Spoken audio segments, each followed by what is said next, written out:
میرے اللہ.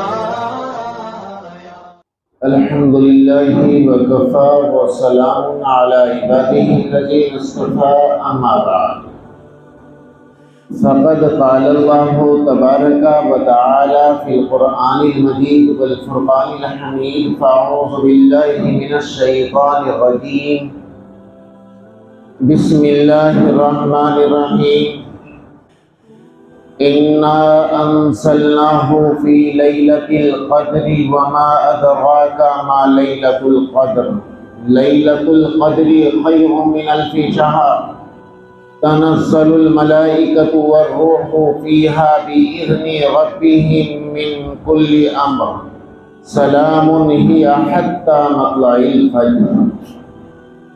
وعن أنس رضي الله تعالى عنه قال قال رسول الله صلى الله عليه وسلم إذا كان ليلة القدر نزل جبريل عليه الصلاة والسلام في كبكبة من الملائكة يصلون على كل عبد قائم أو قائد يذكر الله عز وجل.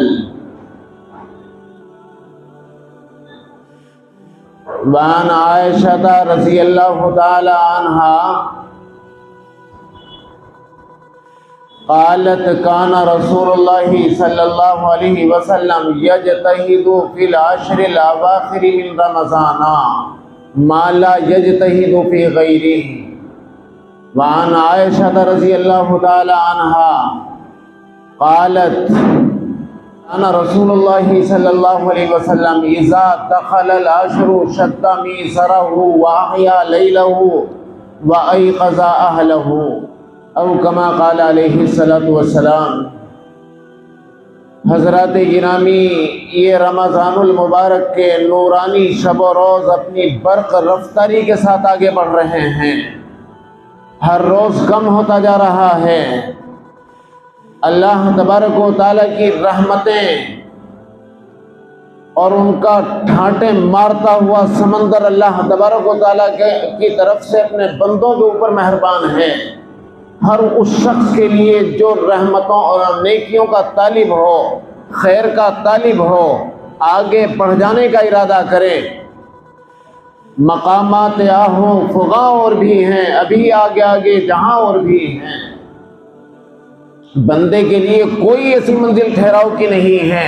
اگر آگے بڑھنا چاہتا ہے تو اس کے لیے راستے کھلے ہوئے ہیں. اللہ تبارک و تعالیٰ کی رحمتیں بھی پوری طرح سے متوجہ ان بندوں کے لیے ہیں جو بندہ بننا چاہے، ان کے لیے ہیں، انہی کے لیے راستے ہیں. تو ان کے لیے رسول اکرم صلی اللہ علیہ وسلم نے ارشاد فرمایا ان احادیث طیبہ کے اندر، فرمایا پہلے تو اس مہینے کی تقسیم فرمائی، اولها رحمہ والثانیها مغفرہ والثالثها عتق من النار. کہ اس مہینے کے 3 عشرے ہیں، ہر مہینے کے 3 عشرے ہوتے ہیں. فرمایا اس مہینے کے 3 عشروں کی الگ الگ خصوصیت ہیں. پہلا عشرہ رحمت، دوسرا عشرہ باعث مغفرت، تیسرا عشرہ دوزخ کی آگ سے خلاصی کا پروانہ عطا کر دیا جاتا ہے آخری درجے کے مجرم کو بھی. مطلب یہ ہے کہ 3 طرح کے لوگ معاشرے کے اندر ہوتے ہیں. ایک وہ ہوتے ہیں جو بالکل اللہ تعالیٰ سے اور اللہ کے رسول کے نافرمان بندے ہوتے ہیں، آؤٹ ہوتے ہیں، ہوتے ہی ایمان والے ہیں. ایک دوسرے درجے کے وہ لوگ ہوتے ہیں کہ کچھ نمازیں پڑھ لی، کچھ روزے رکھ لیے، کچھ چھوڑ دی نمازیں، کچھ ایسے ہوتے ہیں. اور ایک تیسرے والے وہ ہوتے ہیں کہ 12 کے 12 وہ اللہ تبارک و تعالیٰ کے ہو کر وقت گزارتے ہیں. ان کی راتیں اور دن 12 کے 12، دن بھی عبادتوں کے اندر گزرتے ہیں، راتیں بھی عبادتوں کے اندر، شب بیداریوں کے اندر گزرتی ہیں. فرمایا کہ جن کی 12 کے 12 ایک سی حالت رہتی ہے نیکیوں کی، ان کے لیے فرمایا پہلے دن سے ہی رحمت شروع ہو جائے گا رمضان المبارک. ایک وہ ہیں جو دوسرے طبقے کے لوگ ہیں کہ کچھ گناہ بھی کر لیے، کچھ نیکیاں کرتے رہے، انہوں نے جیسے رمضان المبارک قریب آیا انہوں نے توبہ استغفار کی اور توبہ کر لی کہ اب بالکل کسی طرح کی نافرمانی نہ اللہ کے ساتھ نہ اللہ کے رسول کے ساتھ ہوگی۔ فرمایا کہ ان کی طبیعت ایک عشرے تک 10 دن تک روزے رکھتے رکھتے اس درجے تک پہنچ جاتی ہے کہ ان کی بھی مغفرت کر دی جائے، تو ان کے لیے دوسرا عشرہ ختم ہوتے ہوتے ان کی بھی مغفرت کر دی جاتی ہے۔ اللہ تعالیٰ کو منا لیتے ہیں رو دھو کے، اللہ تعالیٰ ان کی بھی مغفرت فرما دیتے ہیں۔ ایک تیسرے درجے کے وہ لوگ ہیں کہ جو 12 کے 12 11 کے 11 مہینوں کے اندر مکمل نافرمانی اختیار کیے ہوئے ہوتے ہیں، لیکن رمضان المبارک جیسے ہی آیا انہوں نے ساری واہیات پنے سے توبہ کی اور انہوں نے اللہ تبارک و تعالیٰ کی طرف رجوع ہو گئے۔ ان کی راتیں اللہ والوں کی طرح گزرنے لگی، راتوں کو رونے دھونے لگے اللہ تعالیٰ کے سامنے، دن کے اندر نوافل پڑھ رہے، تسبیحات پڑھ رہے، اللہ اللہ کر رہے ہیں، تو انہیں 20 دن لگ جاتے ہیں، 30 دن انہیں لگ جاتے ہیں، آخر آتے آتے تیسرا عشرہ انہوں نے تو اپنے اوپر بالکل خالص جہنم کو اپنے اوپر واجب کر لیا تھا، اس فہرست کے اندر نام آ چکا تھا۔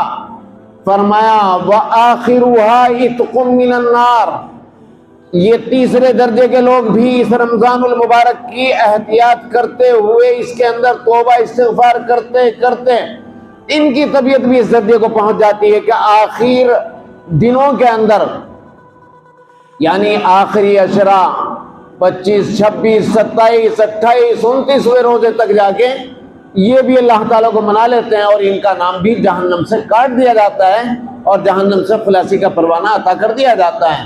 تو اس لیے فرمایا یہ اب ان سارے بندوں کے لیے اللہ کے رسول صلی اللہ علیہ وسلم نے فرمایا، حضرت عائشہ صدیقہ رضی اللہ تعالی عنہا کا بیان ہے، امہات المومنین میں سے ہیں، فرماتی ہیں کہ کان رسول اللہ صلی اللہ علیہ وسلم اذا دخل العشر شد میزرہ واحیا لیلہ وایقظ اہلہ، کہ جب یہ آخری عشرہ شروع ہوتا تو عادت طیبہ یہ تھی کہ جتنا رمضان کے دوسرے دنوں کے اندر آپ ریاضتیں کرتے عبادتیں کرتے اس سے بھی زیادہ اس آخری عشرے کے اندر شروع فرما دیتے ہیں، اور حال یہ ہوتا شدہ میزرہ ہو اپنی کمر کس لیتے ہیں، وَأَحْيَا لَيْلَهُ، اور ان کی راتوں میں اس آخری عشرے کی راتوں کے اندر شب بیداریاں فرماتے ہیں، وَأَيْقَظَ أَهْلَهُ، اور اپنے گھر والوں کو تلقین کرتے ہیں کہ لوگوں 100 مت ان راتوں کے اندر جاگو اپنے رب کو منا لو،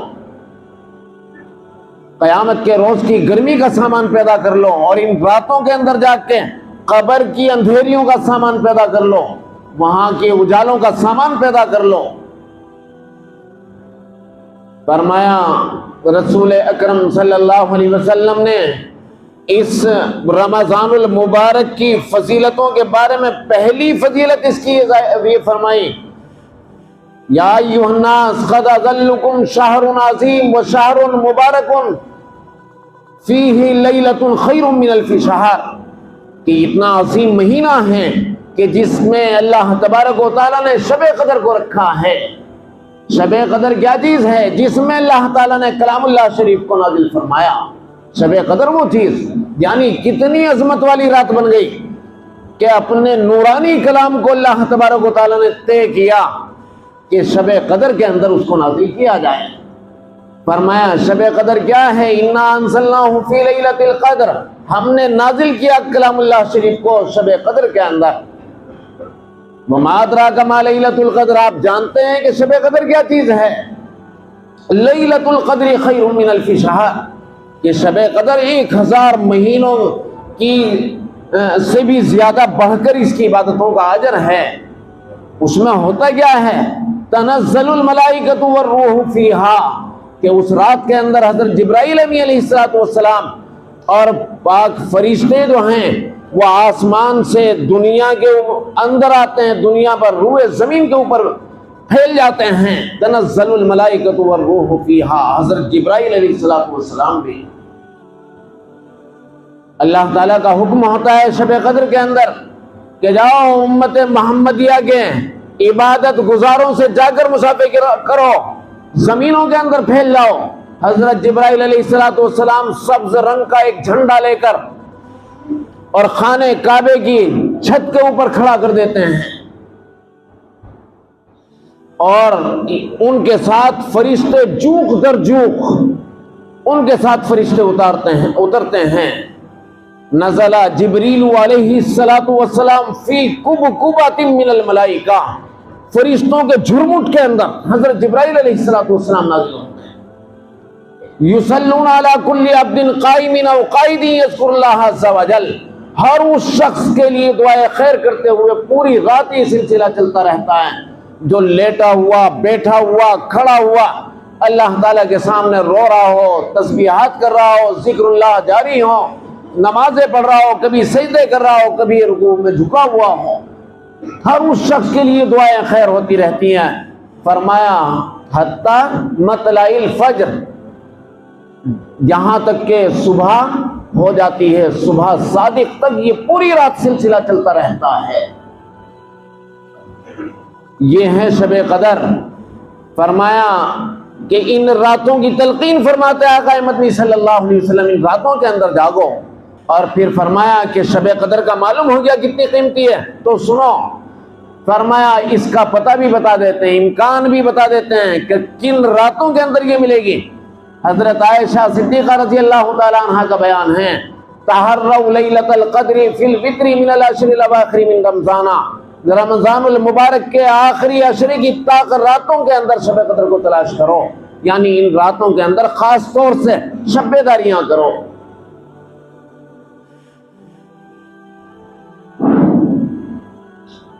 وَأُولَاتُ الْأَحْمَالِ اعتکاف، یہ آخری عشرے کا اعتکاف بھی رکھا گیا رمضان المبارک کے اندر، ایک عبادت یہ بھی ہے۔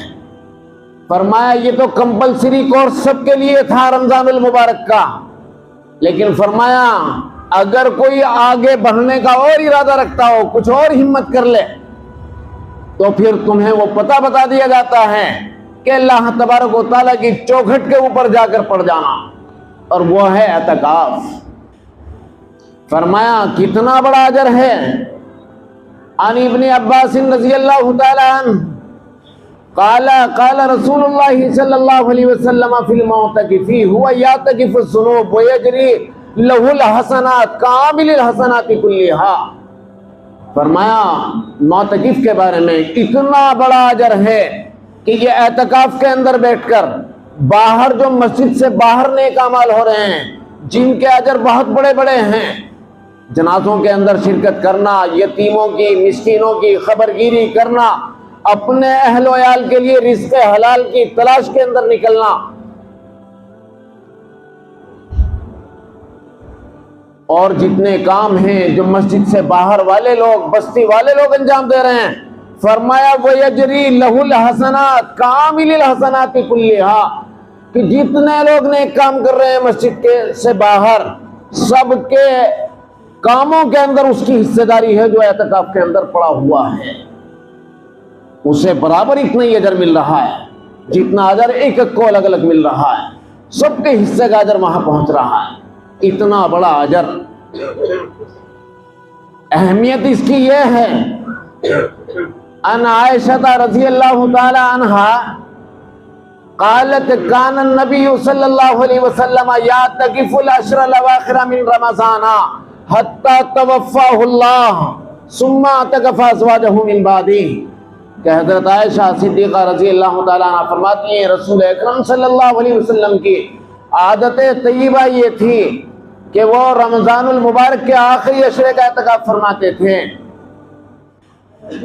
جب آپ کا وصال ہو گیا، آپ اٹھا لیے گئے، تو ازواج مطہرات نے اعتکاف کرنا شروع کیا، امت کی ماؤں نے اعتکاف کرنا شروع کر دیا۔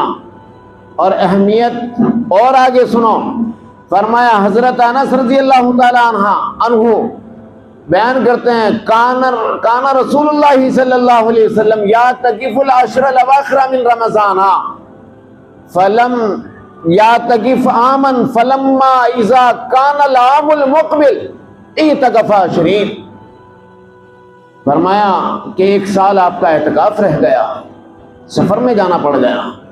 تو جب اگلا سال آیا، اگلے سال کے 2 عشروں کا اعتکاف فرمایا، 20 دن کا اعتکاف فرمایا، یعنی ایک وہ قضا میں اور ایک وہ۔ تو بستی کے سارے لوگوں کے اوپر یہ فرض کفایہ ہے اعتکاف کرنا۔ فرض کفایہ کا مطلب یہ ہوتا ہے کہ اگر ان میں سے ایک آدمی بھی کام کو انجام دے دے تو سب کے ذمے سے ساقط ہو جاتا ہے، وہ فرض سب کی طرف سے ادا ہو جاتا ہے، اور اگر کوئی نہ دے گا تو سارے گناہگار ہوں گے۔ یہ تھی فضیلتوں کی بات۔ یہ فضیلتیں ہیں کن کے لیے؟ یہ نہیں کہ 2 سجدے کر لیے، رو دھو لیے اور کہ ہو گیا جی کام ہمارا، معافی ہو گئی۔ ایسے معافی نہیں ہوتی۔ فضائل سن لیے اور خوش ہو گئے، نہیں۔ فرمایا اب سنو وہ چیزیں جس کو میں سنانا چاہتا تھا۔ فضائل تو اس لیے سنائے کہ فضائل کا یہ موقع تھا، لیکن اصل بات پہ آؤ، اصل ذمہ داری کے اوپر۔ اس کو پہلے ایک مثال سے سمجھ لو۔ ایک شخص جس کو کوئی ذمہ داری سونپی گئی تھی، اس نے وہ کام تو انجام نہیں دیا اور آگے بیٹھ گیا، کہنے لگا جی غلطی ہو گئی اور اس کی وجہ سے نقصان ہو رہے بہت سارے، معاف کر دو، اور ابھی وہ کام باقی ہے تو کہہ دیا جائے گا معاف کر دیا؟ اللہ معافی جب ہوگی اس کام کو کر کے آ، یہاں ٹسبے بہانے کی ضرورت نہیں ہے، اپنا ذمہ داری کے کام انجام دے، خود بخود معافی ہو جائے گی۔ اور اگر بیٹھا رہا تو دھپ لگا کے بھگا دیا جائے گا، ادھر کو اتنے پھٹک بھی نہ جائیے، اتنے کام نہ کر لے۔ یہی وہ ذمہ داری ہے۔ فرمایا فلا تموتن الا وانتم مسلمون، یا تو ادھر کو پھٹک بھی نہ جانا، مر کے ادھر کو نہ آ جانا۔ اللہ تعالیٰ فرما رہے فلا تموتن الا وانتم مسلمون، فرما بردار بن کے جائیے، ورنہ مرنیے مت۔ اگر مرا تو ذمہ داری کے ساتھ مریے، اپنے کام انجام دے کے مریے، یعنی فرما بردار ہو کے مریے۔ اور اگر ذمہ داری کے کام انجام نہ دیے فلا تموتن، تو ہرگز نہ مریے، تیرے لیے شامت ہے پھر ادھر۔ فرمایا الذین آمنوا ولم یلبسوا ایمانہم بظلم اولئک لہم الامن وہم مہتدون۔ فرمایا دیکھو جگہ جگہ اللہ تبارک و تعالیٰ نے فرمایا کہ جو اللہ کے ہوئے ان کو اللہ تبارک و تعالیٰ خوف اور غم 2 چیزوں کے اندر مبتلا نہیں فرمائیں گے، اسے اتنی چیزوں سے نجات دے دیں گے۔ اور جو اللہ تعالیٰ کا نہ ہوا وہ خوف میں بھی مبتلا کیا جائے گا اور غم کے اندر بھی مبتلا کیا جائے گا۔ بے یار بیٹھ جاؤ ذرا، اے نظام بیٹھ، سنو۔ فرمایا الذین آمنوا ولم یلبسوا ایمانہم بظلم، ایک عملی انکار ہوتا ہے اور ایک زبانی انکار ہوتا ہے۔ زبانی انکار سے زیادہ کبھی کبھی عملی انکار زیادہ سخت ہوتا ہے۔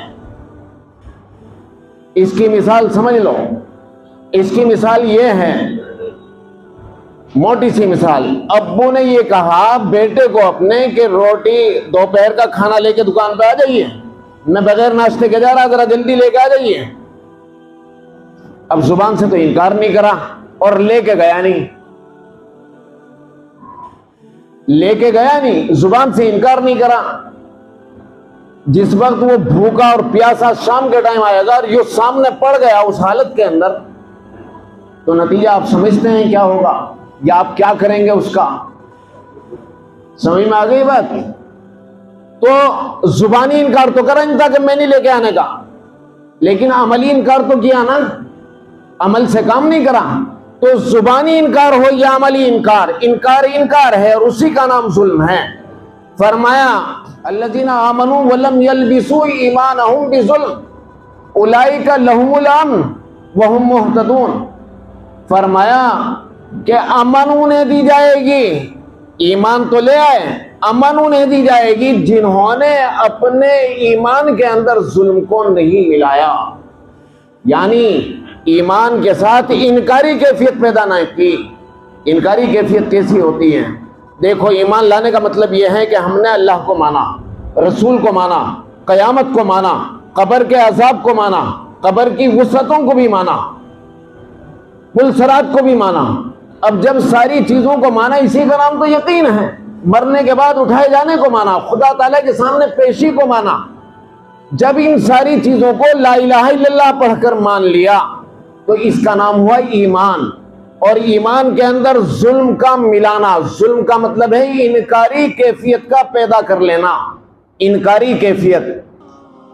ایمان کا مطلب ہے انکار، اقرار، ایمان کا مطلب اقرار، اور ظلم کا مطلب یہاں پر اس آیت کے اندر انکار ہے۔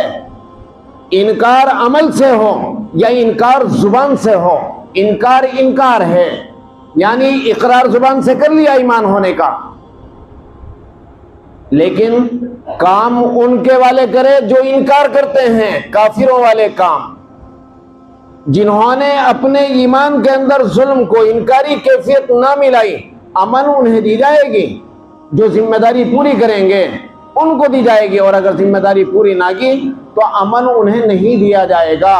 فرمایا ایاک نعبد و ایاک نستعین کا مطلب یہی ہے کہ غلامی چاہیے، غلامی، اور غلامی ایسی چاہیے کہ جس کے اندر کوئی نہ انکاری کیفیت پیدا ہو جائے، نہ عملی انکار پیدا ہو جائے، نہ زبانی انکار پیدا ہو جائے۔ میں مثال دیتا، وقت ہو گیا۔ ایک بات اور سنو، آپ کو معلوم ہے دنیا کے احوال کیا چل رہے ہیں، مسلمانوں کو کیسا ظلم و ستم چل رہا ہے، کیسا گھیرا جا رہا ہے۔ ہم عیش پرستی کے اندر لگے ہوئے ہیں، کاروبار کو دیکھنے میں لگے ہوئے ہیں، دعا کی فرصت نہیں ہے۔ ہم بازاروں کے اندر خرید و فروخت کے اندر لگے ہوئے ہیں، ان کا پتہ کس حال کے اندر روزے رکھ رہے ہو، کیسے بموں کے سائے کے اندر ان کی راتیں اور ان کے دن گزر رہے ہیں۔ ان کے سروں کے اوپر چھت نہیں ہے، ان کے یتیم بچے، بیوہ عورتیں، ان کے مرد، نہ ان کے سر کے اوپر سایہ، کیسی جھلستی دھوپ کے اندر ہے اور بھوک کے اندر وہ لوگ ہیں۔ ہم ان کے لیے دعا کے لیے تیار نہیں ہیں۔ اگر دعا کے اندر ذرا سا وقت ہو جائے کہ آپ نے ہمارے کاروبار کا نقصان کر دیا، بھاگ لیں گے یہاں سے اٹھ کے، یہاں سنتیں پڑھنے کے لیے تیار نہیں ہے۔ کیا کرنے کے لیے آئے؟ ایک کھلواڑ بنا رکھا ہے مسجد کا، ایک جمعے کا کھلواڑ بنا رکھا ہے کہ ہم جمعہ پڑھ جائے، 2 رکعت پڑھ لیے، جمعہ پڑھ لیا۔ یہی ہے، یہ بچائے گا۔ الم یانی للذین ان تخشع الم یانی للذین آمنوا ان تخشع قلوبهم لذکر اللہ، کیا ابھی وقت نہیں آیا کیا ایمان والوں کے لیے کہ ان کے دل اللہ تعالیٰ سے ڈر جاتے ہیں، برابر میں کھڑکے ہو رہے ہیں۔ تمہارے جو سرکردہ لیڈر تھے ان کا حال پتہ کیا چل رہا ہے؟ ان کی ساری طاقتیں چھین لی گئی، کسی کو زہر دے کے مار دیا جاتا ہے، کسی کو کچھ کر دیا جاتا ہے، کھڑ کے چل رہے ہیں، لوگوں کو لوٹا جا رہا، مارا جا رہا، گھر چھینے جا رہے ہیں، بستیاں اجاڑی جا رہی، مسجدیں چھینی جا رہی ہیں، اور ہم سوچ رہے ہیں ہم بہت بڑے دیندار ہیں۔ ذرا سا وقت ہو جائے نماز کے اندر تو پھر پوچھو کتنا بڑا نقصان کر دیا ان کا۔ جیب میں سے پیسہ نہیں نکلتا مسجد کے لیے، نہ مدرسوں کے لیے نکلتا، زکوٰۃ بھی دیں گے تو احسان کر کے دیں گے کسی کے اوپر۔ یہ دینداری چل رہی ہے، اور ترا یہ کہ نماز پڑھ کے آ رہے ہیں اور سارے کام کافروں والے چل رہے باہر، وہی دھوکے بازی، وہی جھوٹ، وہی ساری کی ساری عیاری مکاری چل رہی ہیں۔ یہ ایمان بچا رہا ہے ہمیں، ہماری مسجدیں بچا رہا ہے ایمان، ہمیں بچا رہا، ہماری بیٹیوں کو بچا رہا، عزتیں لٹ رہی ہیں تعلیم کے نام کے اوپر۔ کیا کر رہے ہیں؟ یہ سمجھ رہے اپنے کو دیندار ہو گئے، دیندار ہو گئے۔ کیا ذمہ داری نبھائی جا رہی ہے؟ ذمہ داری نبھاؤ، ذمہ داری اللہ تعالیٰ کو اپنا بناؤ، تب جا کے امن ملے گی، ورنہ اللہ تعالیٰ ایسے ہی اجاڑ دیں گے اور کوئی حمایتی نہیں ملنے کا پوری دنیا کے اندر۔ صرف حمایتی ایمان والوں کا اللہ تعالیٰ ہے۔ بس اتنی باتیں کرنی تھی۔ اللہ تبارک و تعالیٰ ہمیں اور آپ کو عمل کرنے کی توفیق عطا فرمائے۔ وآخر دعوانا